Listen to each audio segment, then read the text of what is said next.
Agradecemos a nuestros panelistas por su participación en el conversatorio y ahora damos paso a la primera conferencia de esta jornada titulada ¿Cómo se está transformando el sistema de salud en Colombia? Riesgos y oportunidades, orientada por el doctor Carlos Felipe Muñoz, gerente general de Consultor Salud.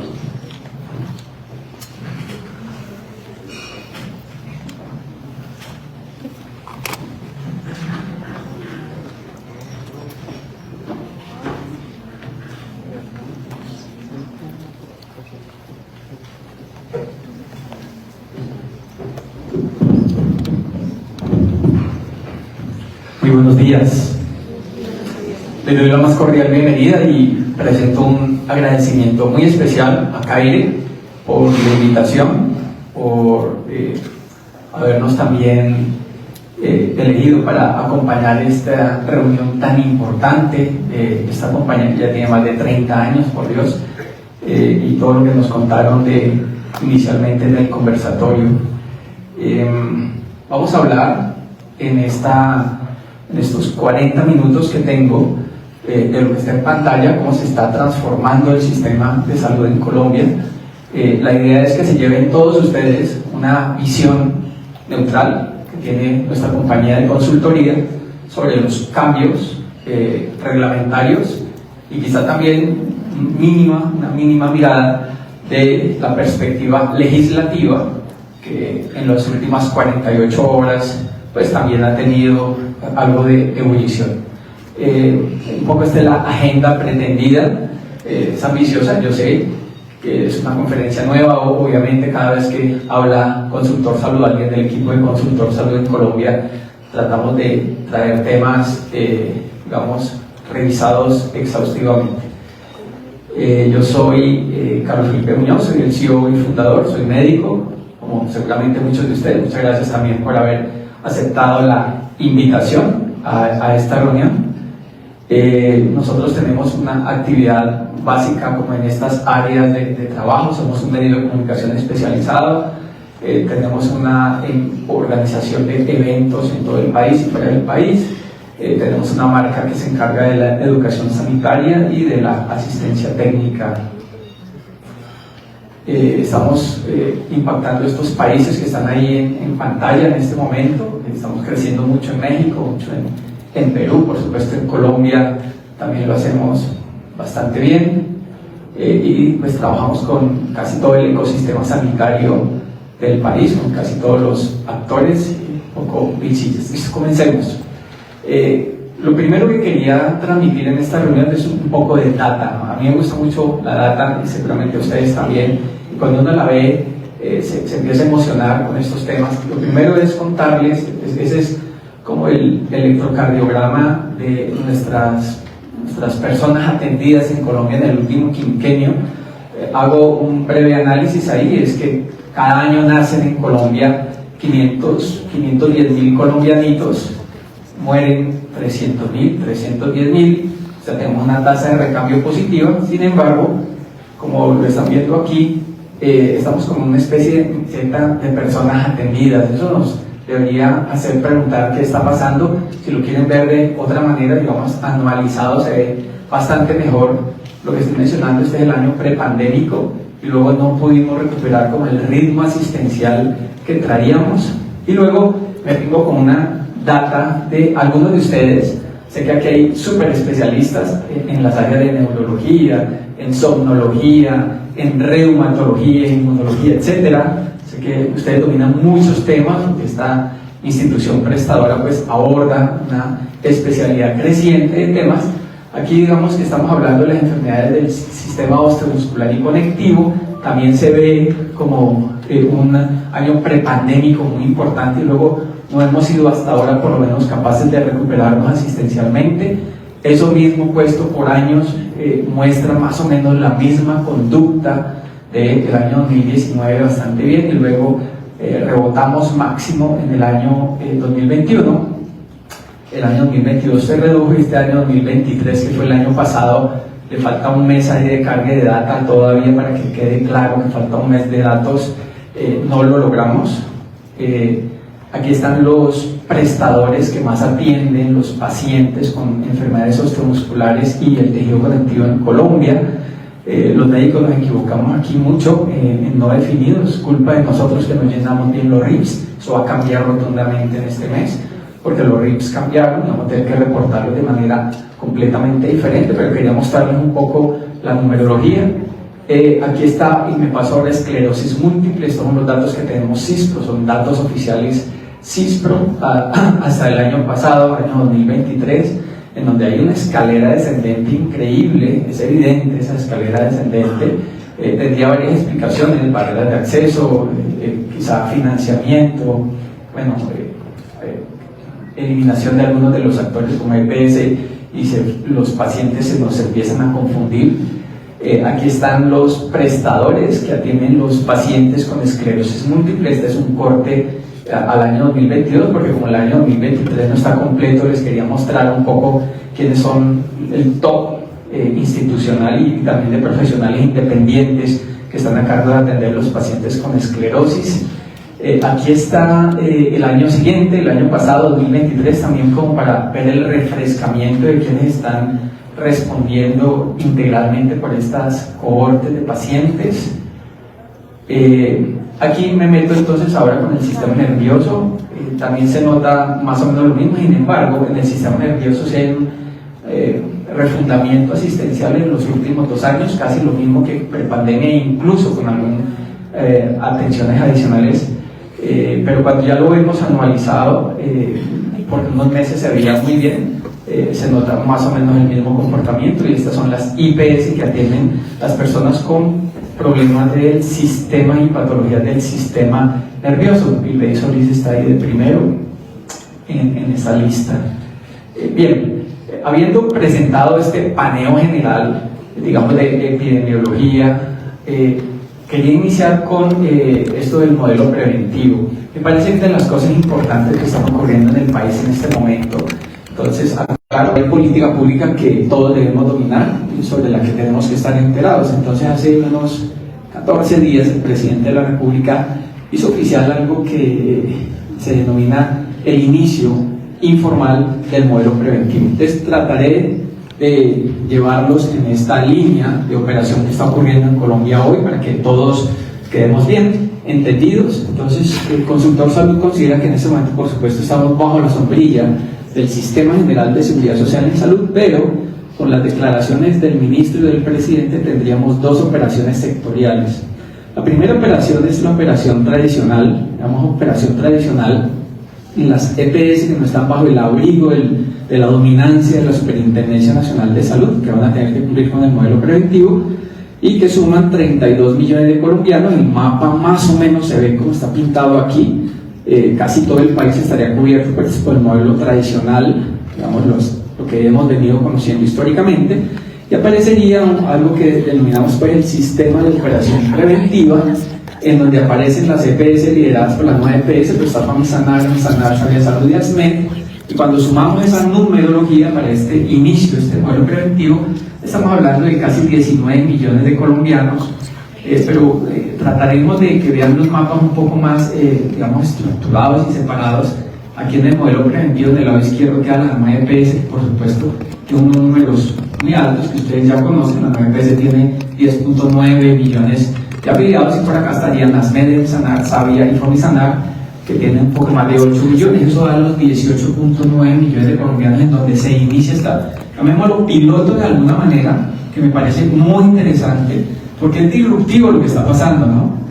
Lo que teníamos hasta hace 15 días era simplemente un escenario entre blanco y negro, o sea, seguimos con nuestro sistema como está, o vamos a un sistema sin EPS completamente. Pero esto desde hace 15 días es que aquí en la mitad ya nace un sistema que apunta a lo preventivo, pero con EPS metidas, lo cual por supuesto es bien distinto en la, digamos, en la concepción ideológica de lo que vamos a avanzar en Colombia. En medio de esta digamos, polarización, Sura levanta la mano y se inquieta y anuncia que podría avanzar hacia estos modelos como gestora de salud. Y entonces, si eso se vuelve realidad y es aceptada en ese modelo, Sura de manera voluntaria, por supuesto, son conversaciones incipientes que tiene esta EPS, pues habría que sumarle, ya serían 24 millones de colombianos los que entrarían en el modelo preventivo que está iniciando. Dicho esto, entonces hay otras cosas que acompañarían este modelo. Es que en la ley del Plan Nacional de Desarrollo, que es la 2294, ya está autorizado el giro directo, o sea que uno esperaría que en este modelo preventivo el giro directo fuese un poco más denso. Especialmente les quiero hablar del régimen contributivo, porque en el régimen subsidiado el giro directo ya existe en un 50%, seguramente se profundizaría, pero en el régimen contributivo el giro directo es casi inexistente, es del 1%, y pues en estas EPS seguramente iría a más. Entonces el gobierno tiene, digamos, un comparativo. Esto es una diapositiva directamente del Ministerio de Salud, aclaro. Entonces está el modelo actual y el gobierno dice que el modelo preventivo sería lo que está en la derecha, y nosotros hemos querido como calificarla con caritas de si nos parece y estamos de acuerdo desde el punto de vista de consultores con lo que afirma el gobierno. Entonces ya se están dando cuenta que estamos de acuerdo con que vamos más hacia un modelo individual, familiar y comunitario, sí, que es más preventivo y predictivo, sí, que está basado más en cooperación, sí, pero con los otros indicadores del gobierno, digamos, tenemos distancia conceptual y técnica de que realmente sea lo que el gobierno está planteando. Entonces, queríamos como aclarar desde nuestra visión qué podría ser eso de iniciar el modelo preventivo, porque eso parece como una cosa ahí como en la nebulosa, y hay que aterrizar cuáles podrían ser las actuaciones iniciales para ese conjunto de EPS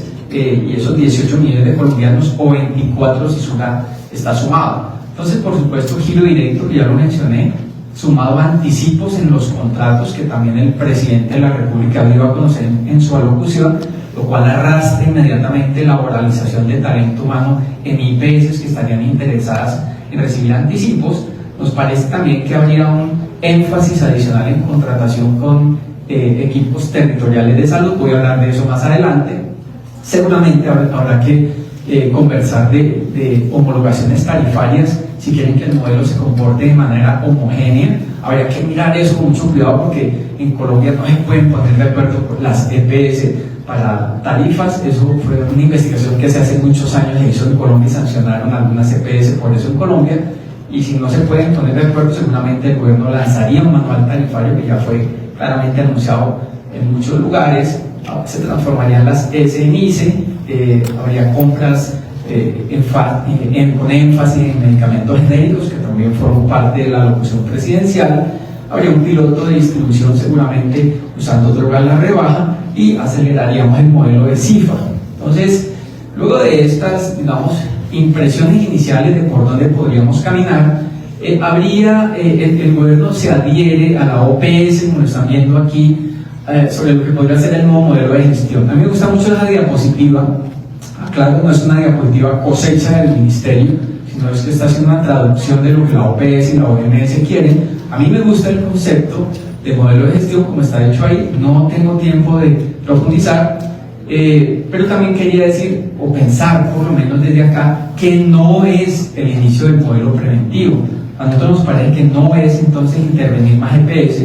El presidente dijo: vamos a detener las intervenciones porque ya vamos a iniciar un piloto con la mitad de los habitantes del país suficiente. Entonces tengamos la mitad en operación normal y la otra mitad en operación de modelo preventivo, que está bastante bien interesante. No sería transformar EPS en gestoras por ahora, porque eso sí requiere legislación, que es lo que está candente en este momento en el Senado, y tampoco sería eliminar por ahora la contratación. Ese por ahora lo voy a diluir al final de mi conversación. Entonces, hay 8 EPS que cumplen con los indicadores según el reporte de la Superintendencia Nacional de Salud, corte septiembre del año pasado, con los 3 indicadores de habilitación financiera. Aclaro, hay 3 indicadores.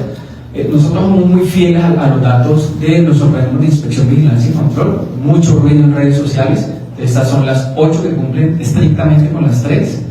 Hay 3 EPS que tienen peticiones ante la superintendencia en cambio en su composición accionaria, que también nos parece interesante saberlo, y hay 2 EPS que tienen pendientes aprobaciones de la superintendencia para reorganización institucional.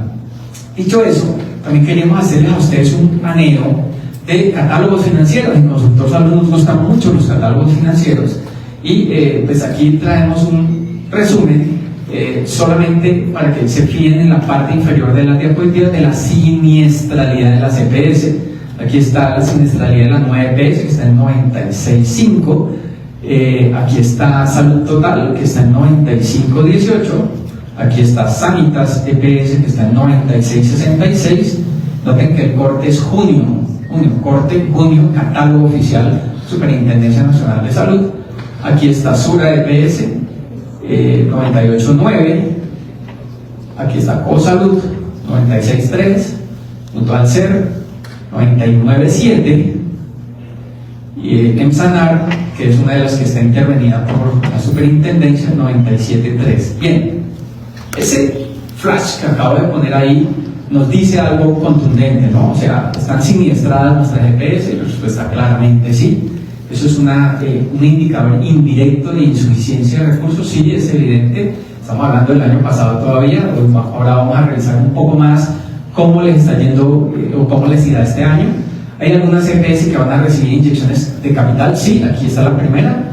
Este es Capital Salud, que le va a inyectar 92.000 millones. De hecho, ya tuvimos una reunión muy interesante con Capital Salud y va a ser capitalizada en la nueva EPS. Esto es un documento oficial de ADRES en donde dice que el año próximo y el siguiente recibirán en los 2 años 1.3 billones de pesos. Están documentos técnicos oficiales ADRES, como lo acabo de mencionar. Y la última noticia de EPS es que pues, a SOS se le prorrogó la medida que tiene por el momento. Hace cerca de un mes, el Ministerio de Salud, de manera anticipatoria, digo yo, sacó un documento decreto borrador para permitirle a las EPS o anticiparle, no permitirle porque eso está permitido desde hace muchos años, el retiro voluntario. A mí me parece muy llamativo y muy al lugar en este momento esta reunión tan importante que estamos teniendo aquí, el hecho de que el gobierno se prepare para el caso de que alguna EPS decida irse del sistema. Entonces hay como 5 herramientas o mecanismos por los cuales una EPS podría ya no estar en nuestro sistema. 1, que se retire voluntariamente. 2, que se liquide voluntariamente, que es completamente distinto. 3, que le revoquen la autorización. 4, que sea sujeto a intervención forzosa administrativa para liquidar. O sea, una es revocatoria y la otra es eliminación de esa habilitación.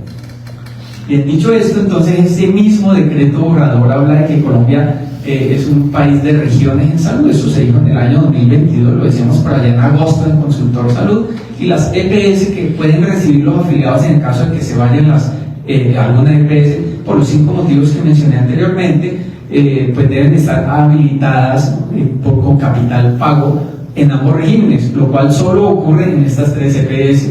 O sea que es probable que la mayoría de afiliados que queden libres en el futuro caminen hacia estas aseguradoras, CoSalud, Mutual Ser y nueva EPS, y sin embargo CoSalud tampoco está en la lista ya, porque hace 20 días fue objeto de una medida cautelar por parte de la Superintendencia que le inhibe estar en este bloque. Bien, un poquito de macroeconomía sectorial de dinero. Estos 2 caballeros manejan el billete, ojalá sean sus mejores amigos donde quiera que estén ustedes, el doctor Bonilla, el doctor Martínez. Los recursos que ya todos sabemos, en el año 2024, 89 billones de pesos. Especialmente cómo manejamos esa plata, pues va a haber un énfasis especial en atención primaria en salud, como le están viendo ahí. Esas diapositivas ya se han presentado demasiadas veces, por eso acelero. Entonces me meto en el tema de las reservas técnicas, que a mí me parece muy ácido. Están haciendo un ruido muy importante sobre las EPS, sobre las reservas técnicas. Nosotros tenemos nuestra postura de consultoría, y es que, por supuesto, desde el año 2014 las EPS deben resguardar las obligaciones conocidas y no conocidas de cada mes en estos instrumentos de alta liquidez y rentabilidad vigilados por el Estado. Hasta el año pasado, o sea, a la mitad del año pasado, las EPS tenían inversiones resguardadas, o sea, de 7.2 billones, claro, el año pasado, y las reservas técnicas que debían haber constituido eran de 19 billones, o sea que ahí había un pendiente. Sin embargo, por supuesto, también hay unas cuentas que las EPS tienen por cobrarle al Estado, de lo no incluido en el plan de beneficios, cerca de 2.8 billones, y anticipos de 3 billones que se le hacen a los prestadores, lo que así, si uno suma estos 7 más estos 2.8 más estos 3.6, da como cerca de 14 billones y deberían tener 19, o sea que les faltan entre 5 y 6 billones, faltaron de consolidarse como colocados en inversiones. Eso está claro, o sea, digamos, pesos más, pesos menos. O sea, aclaremos pues que podrían no haberse consolidado 6 billones de reservas técnicas. Hay dos tipos de explicaciones técnicas que se superponen a este escenario, que a mí me gusta, y me gusta traer investigaciones de economistas serios del país. Uno de ellos es Jesús Botero de la Universidad de Medellín, que nos da una explicación que a mí me gusta bastante, y es que en el año 2021 se dejó de financiar un 7.2% de la OPC, o sea, pusimos 7.2% menos dinero, y al año siguiente pusimos 6.1 menos por ciento de dinero. Eso se resume en que, según la Universidad de Medellín, colocamos 7.1 millones menos en las EPS, y pues entonces faltó asignarle 7.1 millones, y ya dije que les faltan 6 billones en las reservas técnicas, entonces eso como que calza bastante bien.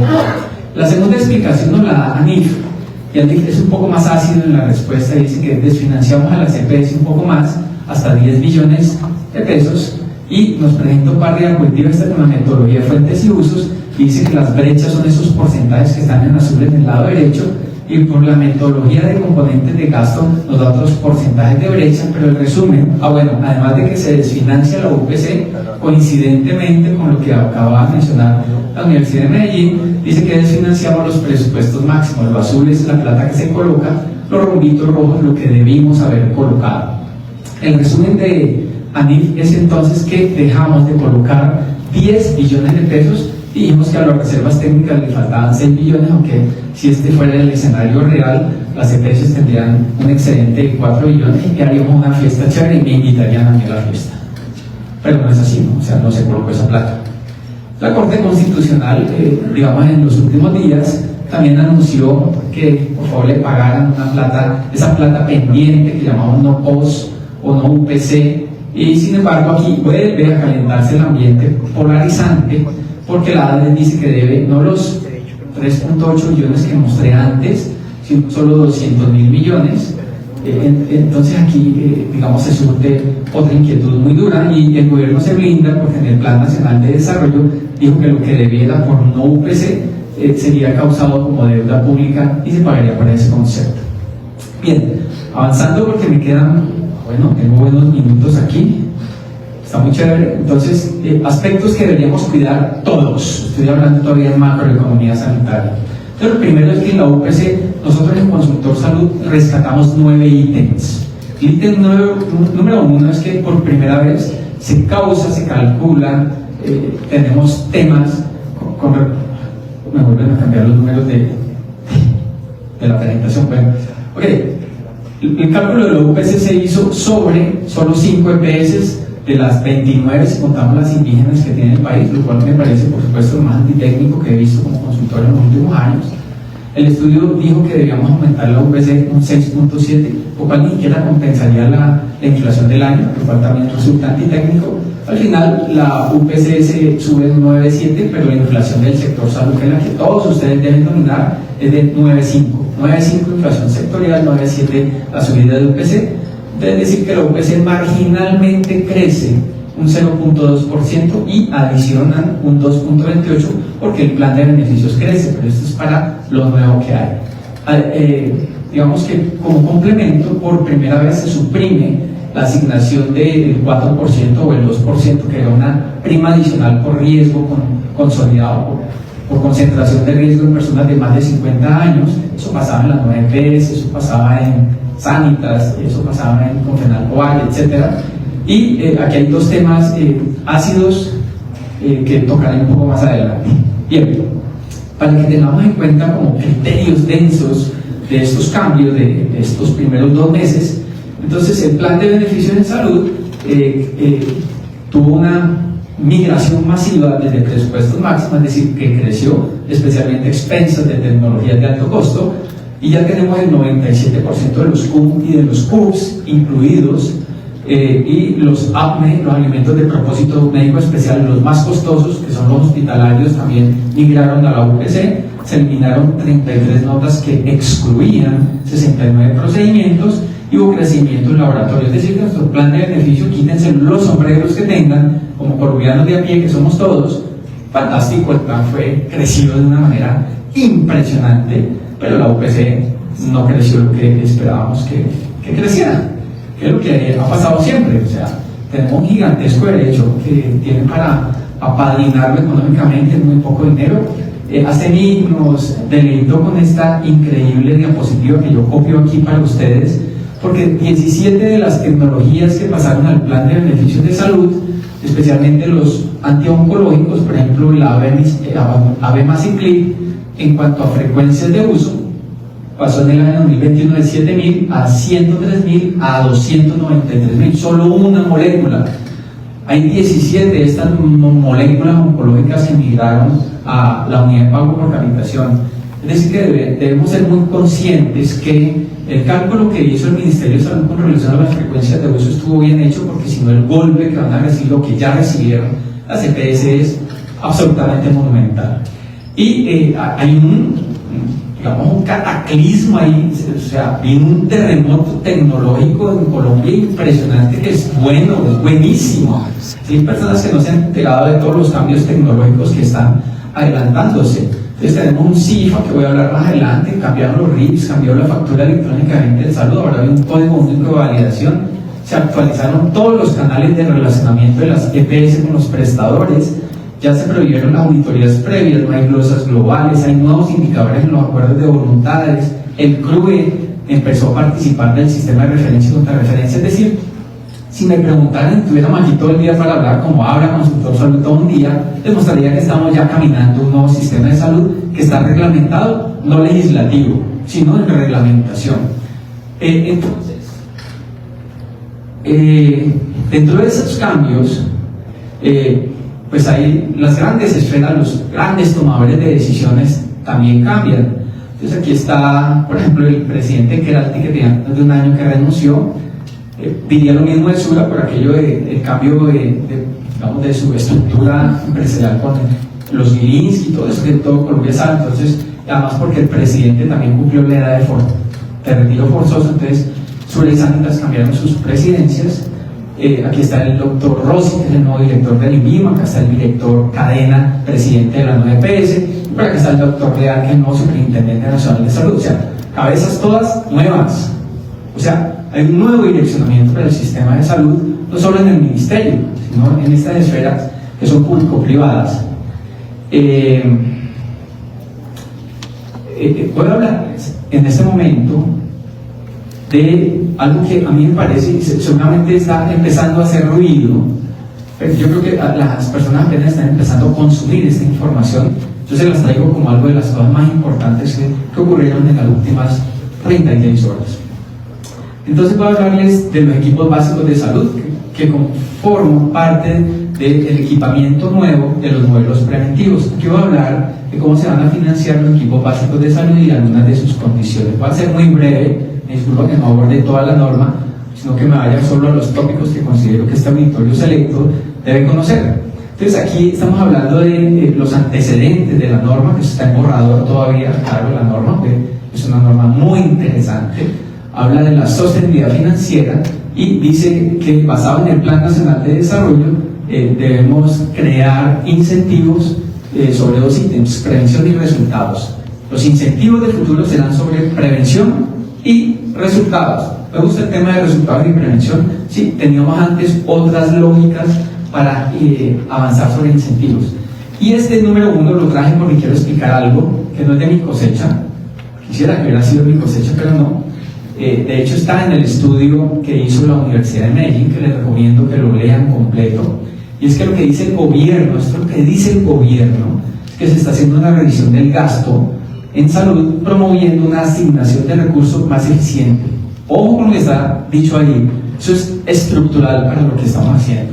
Entonces, si uno revisa el gasto y promueve una asignación de recursos más eficiente, en palabras del doctor Botero, el economista de Antioquia, sería que el gobierno ha iniciado una recolocación de los recursos de salud.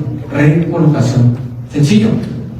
Eso es bueno o malo, yo no lo sé todavía, pero quiero decir algo. Es una de las primeras recomendaciones que hizo la Universidad de Medellín para evitar el déficit financiero en el que está entrando el sistema de salud. O sea que realmente tiene un soporte muy interesante por detrás.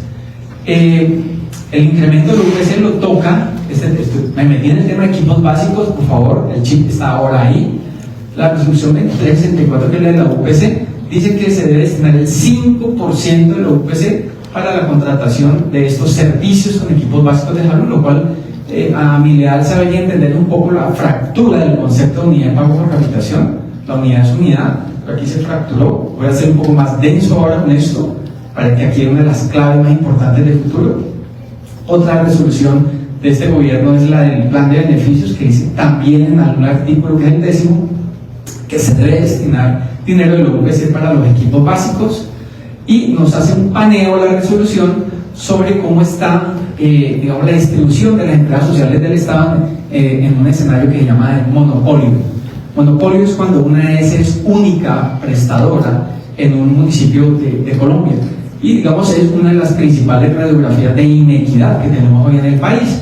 Entonces es cierto, esto es innegable, por supuesto que hay 900, a noviembre del año pasado, 960 municipios, o sea, el 85% del total de los municipios, en donde solo opera una ES con carácter monopólico, lo cual muestra la fragilidad en esas regiones, que no necesariamente son las más densamente pobladas, pero que tienen una desprotección evidente desde el punto de vista prestacional. Con relación a las responsabilidades de los equipos básicos de salud, que esta es una nueva nomenclatura, ellos están encargados de coberturas de intervenciones individuales, y ojo, porque las intervenciones individuales siempre han estado a cargo de las EPS por definición, pero aquí se hace cargo de las intervenciones individuales, especialmente de los componentes promocionales y preventivos, y luego de atender enfermedades de interés en salud pública, eso suena bastante bien. Luego las EPS, y aquí me parece que, por Dios, es un asalto al financiamiento, esta y una diapositiva que venía un poco más adelante, porque aquí se dice que las EPS deben participar en las jornadas de información, socialización y concertación. O sea, las EPS simplemente asisten a una jornada donde se les informa cuáles son los equipos básicos que ya se conformaron en los territorios, y van a darse cuenta que el haber participado en esta reunión es el aceptar directamente que les quiten el 5% de la unidad de pago por capitación. Y aquí está cómo se financia. Entonces, el financiamiento de los nuevos equipos básicos estará a cargo de la unidad de pago por capitación, y lo más llamativo de esto, quizá preocupante, podría ser preocupante, es que dice que la ADRES administrará ese 5% y registrará contablemente de manera independiente los demás recursos, es decir, que esa plata se le sustrae a la integridad de la UPC, ya no la maneja la EPS, la maneja la ADRES, y se la va a transferir a las empresas sociales del Estado para que contraten los equipos básicos de salud. Es decir, es como si las EPS de facto, si se aprueba la resolución, perdieran el 5% del financiamiento. Bien, y adicional, pues queda claro que las EPS no pueden descontar el 5% de los acuerdos de voluntades. O sea que yo tengo un contrato de 100 pesos, me quitan el 5%, yo tengo que seguir pagando mis 100 pesos, pero me quitan un 5% del financiamiento, es decir, como si la UPC valiera 105%, como por arte de magia en esta resolución. Me parece que aquí hay un asunto leonino que deberíamos discutir de manera tecnocrática, ya que la tecnocracia sirve y la macroeconomía debe servirnos para que no tengamos un golpe muy duro en este año 2024. Y se gira directamente a las empresas sociales del Estado, y aquí está lo que decía antes, que los giros se entienden autorizados por la EPS con la firma del acta suscrita en la jornada de información. O sea, la EPS la invitan a decirle: aquí dice un equipo, cuando firma que asistió, firmó que autorizó que le quiten el 5% del financiamiento. Y todos los equipos pues deben reportar IPS. Bien, como acabo de mostrar esto, que a todos ustedes lo debería incomodar por lo menos, ¿sí? Pensar de fondo qué significa para todos nosotros eso. Traje aquí una diapositiva rápida.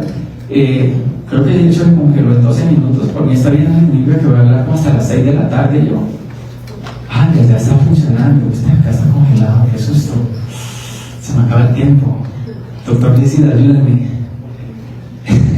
Entonces, esta es un poco la plata que reciben las EPS cada mes. La nueva EPS recibe 1.2 billones, Sanitas 600.000, Sura 600.000, Salud Total medio billón, Cosalud 300.000, Compensar, que está por aquí, 252.000 millones, pero como dijimos que les van a quitar el 5% por la derecha, entonces ese 5% para equipos básicos en la nueva EPS cada mes serían 61.000 millones. Para, digamos, estas que puse aquí en este ejercicio, serían estos valores. Significa que les quitarían a las EPS cada mes, a esas 7 EPS que acabo de colocar, 200.000. Si hago el ejercicio para todas las EPS, les sacarían 280.000, y eso vuelto un año les sacarían 3.3 billones para pagar equipos básicos de salud. Ahora, respiren tranquilos, voy a tratar de no hablar muy rápido, a pesar de que me queden 6 minutos, porque lo que quiero decirles es cuánto valen los equipos básicos de salud. Es un equipo básico, al legal saber y entender del Ministerio de Salud que publicó este dato, dice que cada equipo vale 51 millones de pesos al año 2022. Pues indexemos eso al año 2024, digamos que cueste 55 millones. De 55 millones por 11.000 equipos básicos de salud, necesitamos 7.2 billones al año. O sea que sacándoles este 5% no alcanzamos a pagar los equipos básicos de salud. O sea, solo pagaríamos la mitad de los equipos, que son los que hoy ya están. Entre otras cosas, por si no se han enterado, ya hay 5.585 equipos básicos de salud andando en Colombia. 5.558, corrió. O sea que eso es para pagar la operación de los equipos que ya el gobierno se comprometió y ya están desplegados en todo el país. Bien, siguiendo con esto rápidamente a los equipos para cerrarlo, entonces pasamos a un sistema que es territorial. Habrá microterritorios de salud dependiendo del número de familias que haya disponibles en los territorios, y hay como 5 tipologías de microterritorios. En territorios o microterritorios de alta dispersión. O sea, si yo tengo que caminar 1 hora y media hasta la siguiente vivienda, o pasa en Guainía, o pasa en el Amazonas, o pasa en el Chocó, pasa en el Cauca, mi departamento, hasta 60 familias, y de alta concentración como Bogotá, de 500 familias cada microterritorio. Así se vería un territorio con máximo 4 microterritorios. Aquí está el equipo básico de salud, este sería el equipo complementario de salud, y así se vería un departamento en donde hay un par de municipios, en donde cada uno tiene sus territorios, dentro de sus microterritorios, y esto es lo que llamamos región. Entonces vamos a acostumbrarnos a esto. Venimos en un sistema que se llama Sistema General de Seguridad Social en Salud, y pasamos a un sistema que es sistema territorial o regional. Esto es una región de salud, regiones de salud, territorios de salud y microterritorios de salud. Eso es ya real. No estoy hablando que de pronto pasa y si la ley la aprueba, no, hay que despertar. Esa es la realidad, está en normas desde el año 2022. Que hay gente que está como pensando, no, eso ahí en el Congreso no va a pasar, y como si el sistema siguiera igual. El sistema ya cambió. Voy a decirlo otra vez, el sistema ya cambió. Yo no estoy emitiendo aquí juicios de valor, soy consultor, estoy de conferencista. Ustedes seguramente tendrán sus reacciones con relación a las normas.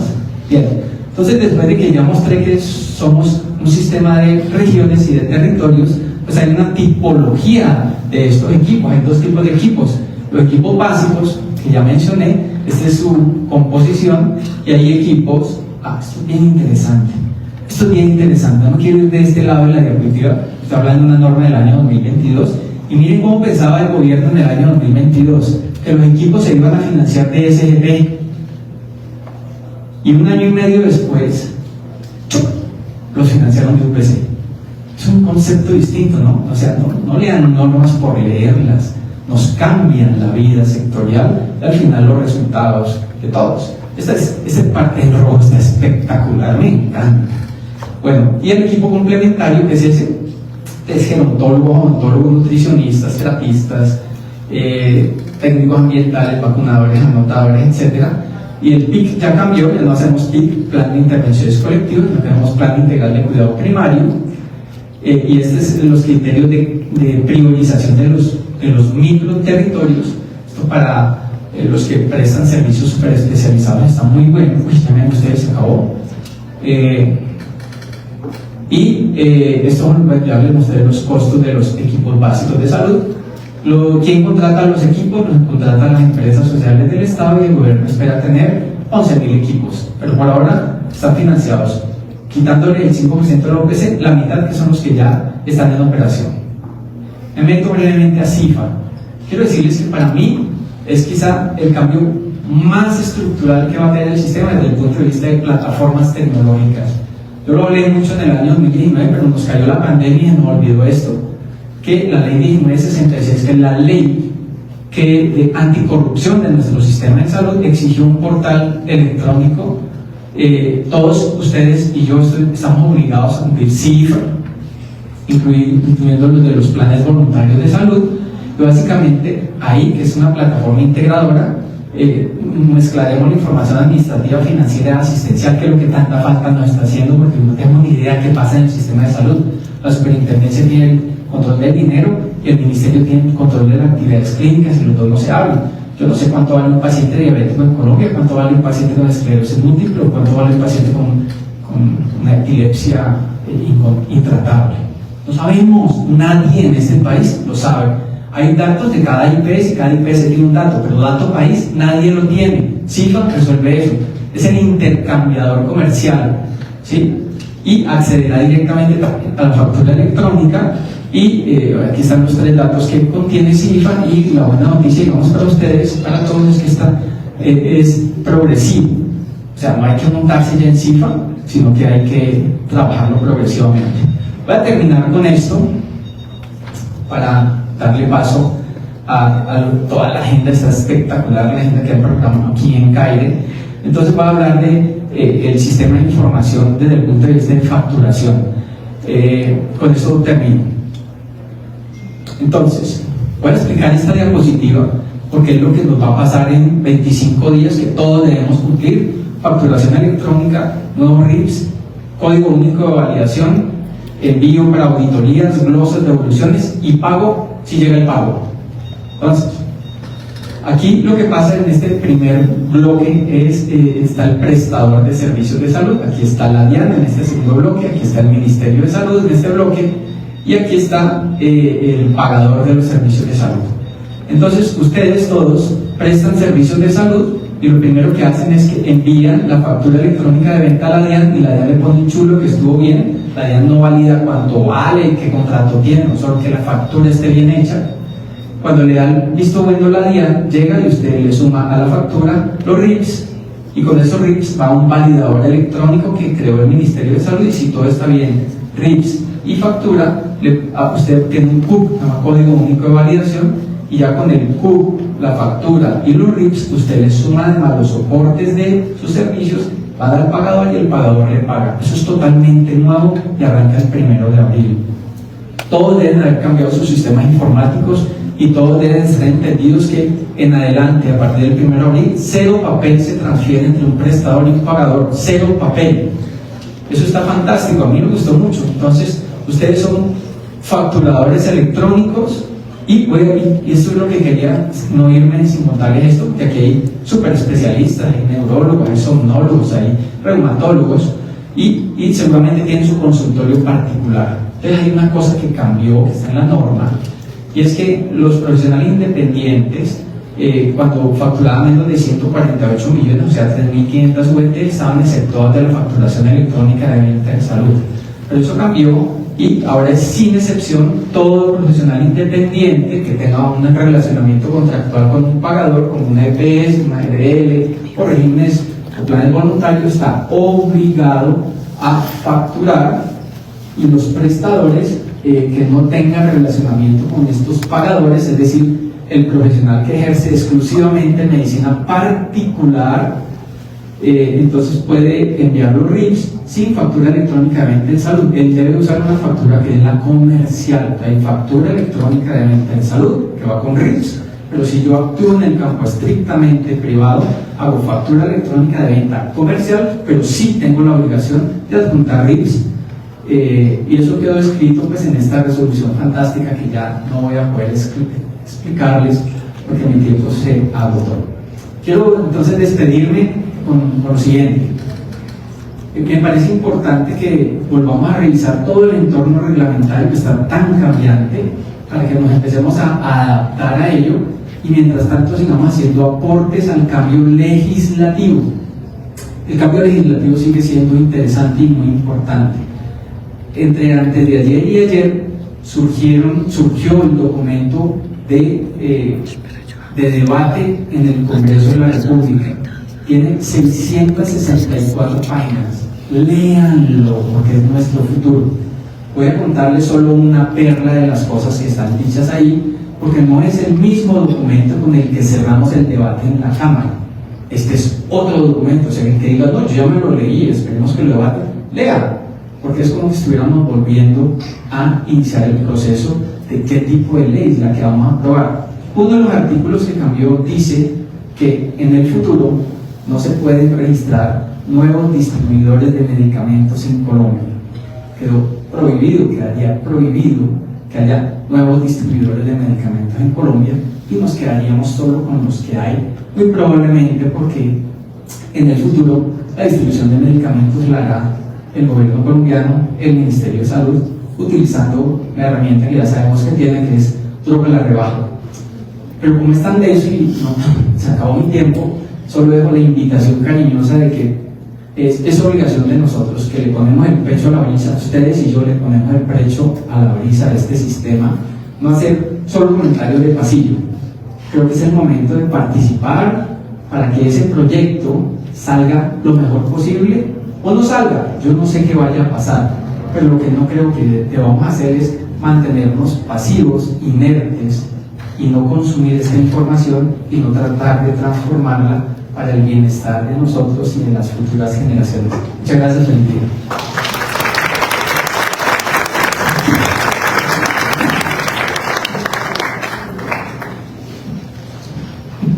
Doctor Carlos Felipe, muchas gracias.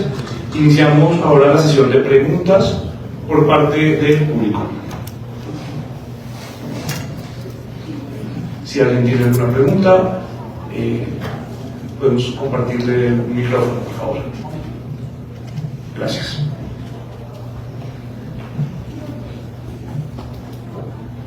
Muy buenos días, gracias doctor Carlos Felipe por esa exposición tan amplia. Creo que nos aterrizas mucho en el contexto general. Mi pregunta va dirigida hacia la financiación que aparece allí reflejada, donde se estaría tomando de la UPC el 5% para la financiación de los nuevos grupos de atención básica. Entendiendo claramente que los recursos son finitos y que efectivamente la UPC tiene una destinación específica y que no se podría generar con el erario público un doble pago, ¿cómo desarrollarían las aseguradoras una medida previa para garantizar que no se generen pagos dobles, toda vez que en el régimen subsidiado aún se tiene la regla de que el 60% de la UPC debe ser obligatoriamente contratado con instituciones públicas? Entonces, al debilitar un 5% para los equipos básicos de atención y adicionalmente en la cápita incluir en la porción dada para atención primaria los servicios de promoción y prevención más la atención básica, se estaría duplicando la erogación de ese financiamiento. Te voy a complicar más el escenario, ¿no? Porque pusiste dos variables y te voy a agregar la tercera que te faltó, y es que ya está la norma a punto de firmarse, ya está en borrador, ya recibió observaciones de subsidio a la oferta, es decir que los hospitales públicos reciben ya, yo les mostré, 980 municipios son monopólicos con hospitales públicos, y la norma dice que esos van a ser objeto y sujeto de subsidio a la oferta, o sea que van a recibir plata ex ante desde el gobierno, ¿sí?, en acuerdos territoriales. O sea, son tres posibilidades para que haya concurrencia de recursos sobre lo mismo en el territorio. Eso no está aclarado en ninguna norma. Eso necesita una conversación de alto nivel para evitar lo que tú acabas de alertar, y es que haya un pago doble por un mismo servicio. Entonces imagínate, en 980 municipios, giro de oferta. Luego, contratación de EPS en el subsidiado obligatorio 60%, y luego 5% que migra desde ADRES directamente como administrador para equipos básicos. ¿Tienes toda la razón?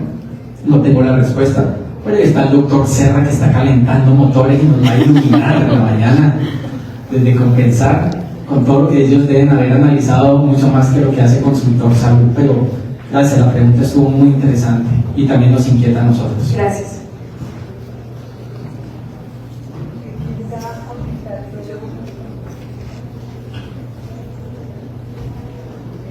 Que va a aumentar todo, que todos esos recursos vayan a donde es, que se van a dar en el tiempo que se necesita, ¿quién va a estar aumentando eso?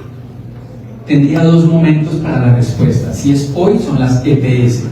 Si es hoy, la plata que gestiona la EPS, pero es el 5% que ya quedaría, porque mencioné que la norma es borrador. No quiero que se confunda, es un borrador. Solo que lo traje a esta reunión porque me parece de las normas que más este auditorio debe dominar para saber si sale a flote o no. Entonces, por ahora la EPS y el 5% sería la ADRES. Pero si el proyecto de ley es aprobado, el proyecto de ley dice que el que hace la auditoría es la gestora de salud y vida, porque en el futuro habría transición de las EPS que luego pasar a gestoras, ellas harían la auditoría, pero también la ADRES haría una auditoría como pagador único, porque la ADRES sería el pagador único según el proyecto de reforma, lo que leí esta noche, el nuevo texto conserva ese concepto. Hasta ahí sabemos. Muy bien para todos. La pregunta viene relacionada, hablamos solo de EPS. ¿Hay algún cambio? Pues hasta lo que sabemos no hay cambios para los regímenes especiales ni para las prepagadas, pero en el proyecto que el doctor nos refiere, ¿hay algo o vamos a seguir? Ninguno.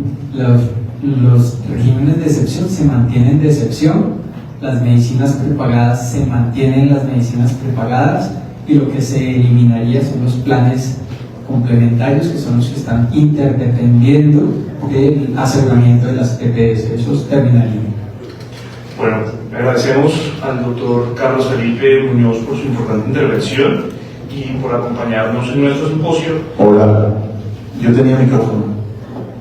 Ok, listo. Doctor, Damaso, por favor. ¿qué papel juegan los privados donde no hay monopolio del Estado en cuanto a ESES y la población está repartida con una IPS privada? Cuando siempre se habla de giros a EPS, los equipos básicos de salud son partiendo desde las EPS y donde hay población que pertenece o está capitada o está asignada a IPS privadas.